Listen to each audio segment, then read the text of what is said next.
I was sharing an apartment with a guy who rented out our third room on Airbnb. We've had all sorts of people stay with us, snowboarders, backpackers, couples, and they've all been great.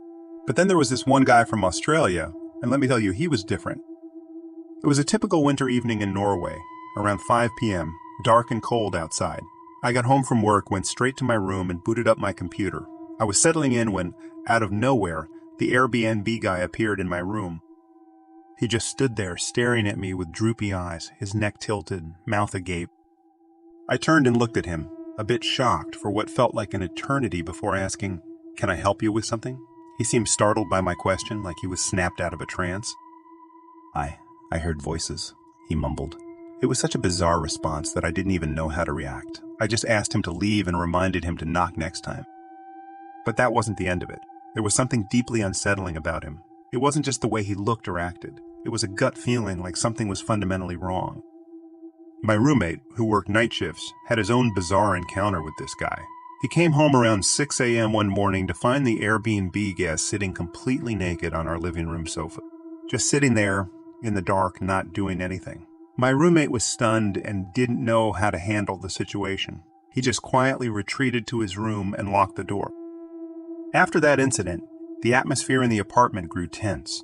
We both felt uneasy, always on edge. The guest didn't do anything overtly threatening, but his presence was like a dark cloud hanging over us. One night, things escalated. It was a little past 2 a.m., and the only sound in my room was the soft hum of my computer on standby. The night had been particularly quiet, almost oppressively so. That's why the faint creak of my door hinges felt like a thunderclap in the silence. I stirred from a light sleep to see the silhouette of the guest from Australia, his figure framed eerily in the doorway. The way he just stood there was unsettling, a still, silent presence that felt intrusive and menacing. The faint glow from the streetlights outside cast shadows across his face, giving him an almost spectral appearance. "Can we talk?" he asked, his voice disturbingly calm, as if it were a casual visit. His eyes, though droopy, had a piercing quality to them in the darkness. There was an unsettling earnestness in his tone, completely out of sync with the bizarre timing and nature of his visit. My heart was pounding, a mix of fear and confusion coursing through me. I sat up in bed, my back against the headboard, trying to make sense of the situation. "What are you doing here?" I managed to ask, my voice a mixture of anger and fear. He took a step into my room, his movements slow, almost methodical. "I just wanted to talk," he repeated, as if that explained everything. It was surreal, like a scene from a nightmare. His expression was unreadable in the dim light, adding to the eeriness of the encounter. I remember feeling trapped, cornered in my own room. The air felt thick, charged with a tension that was almost tangible. I reached for my phone, my hands trembling. As I dialed the police, he just stood there watching me with those unnerving eyes. When I told him the police were on their way, there was no reaction, no change in his demeanor. He continued to stand there, a ghostly figure in the darkness, until the police arrived. The way he finally turned and walked out of my room, escorted by the officers, was like watching a shadow recede. As he packed his things, the police asked us routine questions. They mentioned that they would follow up with the Airbnb host about the incident. Watching him leave, escorted by the police, was a surreal end to an already bizarre and frightening experience.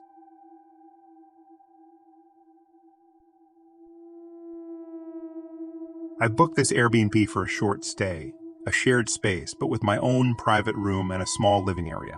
It seemed perfect, especially since quarantine measures were just starting to be enforced.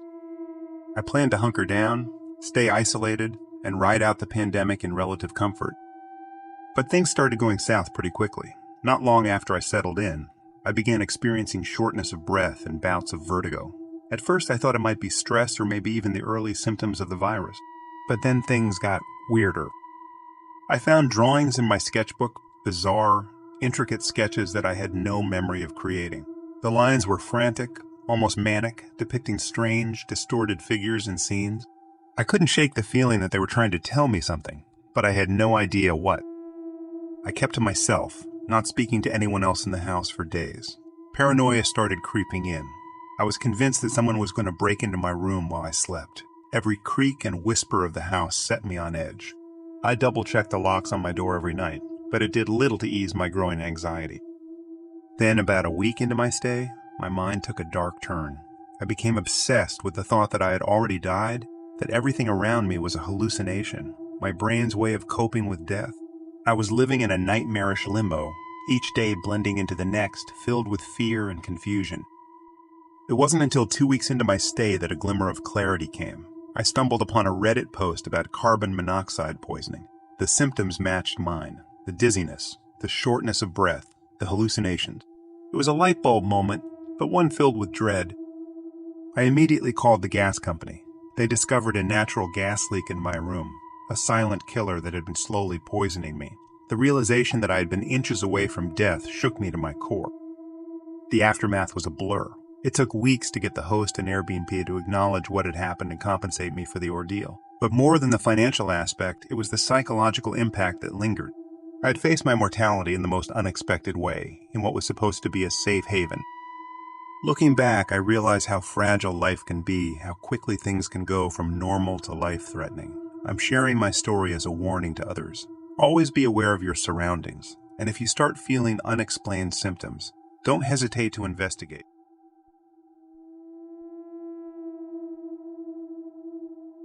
Our Airbnb was a picturesque single-family home, nestled in one of Iceland's tranquil cities. It seemed like the perfect base for our summer adventure. The house had a cozy, welcoming vibe, and after a long flight, we all crashed early, eager to start exploring the next day. Our first day in Iceland was magical. We visited some local caves, marveling at the natural beauty and geological wonders. But upon returning to the house, we noticed subtle changes. My wife's book was on a different table.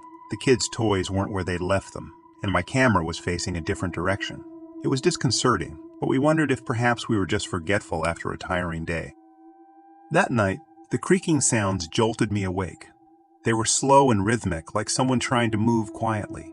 Flicking on the lights, the sound ceased immediately. A thorough inspection of the house revealed nothing, yet the feeling of being watched lingered. The next day, unable to shake my unease, I decided to investigate further. That's when I discovered the hidden trapdoor in the closet. It was meticulously crafted, the work of someone who knew what they were doing. The passage was narrow, almost claustrophobic, lined with soundproofing material. The hidden room was a small, makeshift living space. There was a mattress with a worn blanket, a small stack of non-perishable food, and a bucket. What sent chills down my spine were the numerous peepholes and a pair of binoculars. It was a chilling confirmation that someone had been spying on us. We called the police, and they arrived swiftly. As they searched the hidden room, the homeowner, a middle-aged man with a gaunt appearance, emerged from another secret panel in the living room. It was surreal, watching him come out from behind the wall, his expression a mix of fear and resignation. The police told us he had been living in the walls for months, watching various renters through his network of peepholes. He'd enter the main living spaces when renters were away, moving things slightly, which explained the misplaced items we noticed. He was arrested and taken for questioning. We later learned he had financial troubles and saw this as a way to make money while not giving up his home, but his actions crossed into a disturbing violation of privacy. The incident left us traumatized. We spent the remainder of our vacation in a hotel, but the sense of security and excitement we had initially felt was gone. We were constantly looking over our shoulders, jumping at every sound. The story made local news, a bizarre case of privacy invasion and a cautionary tale for travelers. For us, it was a nightmare come true, a peaceful vacation turned into a horrifying reality.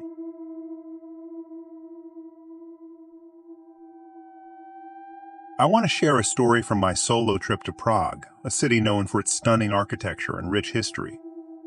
I had booked an Airbnb for the first time, excited to experience the city like a local.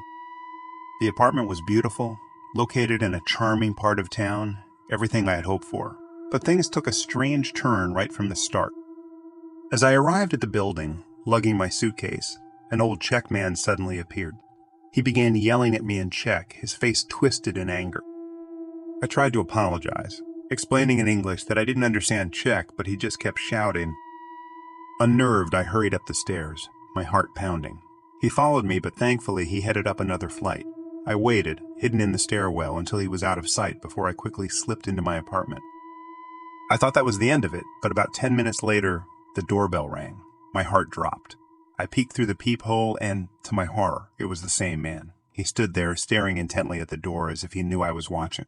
I was frozen in fear, too scared to move, let alone open the door. He rang the bell a few more times, then started knocking, each rap louder and more insistent than the last. I backed away from the door, my mind racing with what to do. Should I call the police? But I didn't speak Czech, and I wasn't even sure if my phone worked internationally. I felt completely trapped and vulnerable. The knocking stopped, but I could hear him muttering to himself on the other side of the door. It was unintelligible, but the tone was unmistakable. He was angry, maybe even unhinged. The thought of being alone in a foreign country, in a building with a potentially unstable man just outside my door, was overwhelming.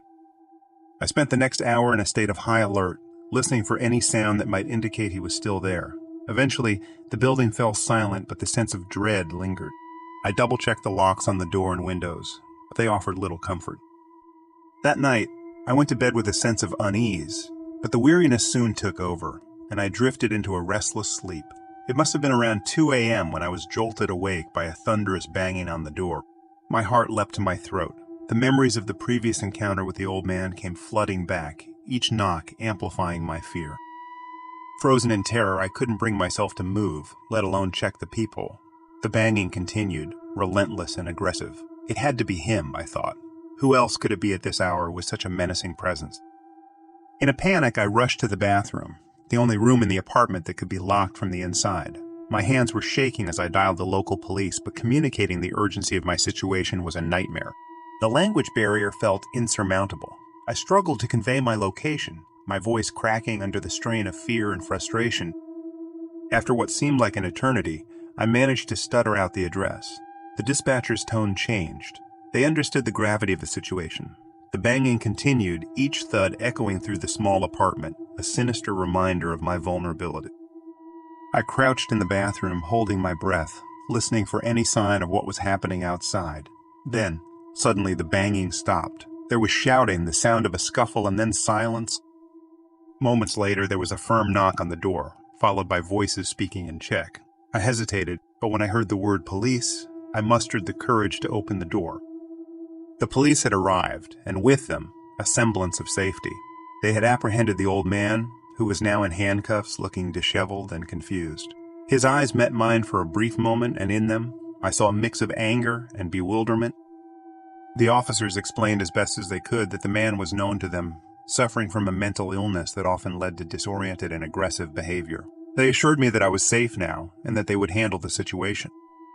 The relief was immediate, but it was mixed with a profound sadness for the old man and his struggles. The experience left me deeply shaken, a stark reminder of the fragility of our sense of security and the unforeseen dangers that can lurk around any corner. I left Prague shortly after, the city's beauty overshadowed by my harrowing experience.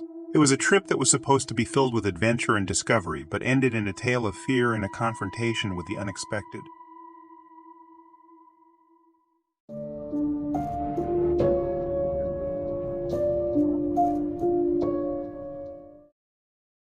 Click on this next video if you enjoyed for more content like this, and subscribe if you haven't already. It really helps the channel.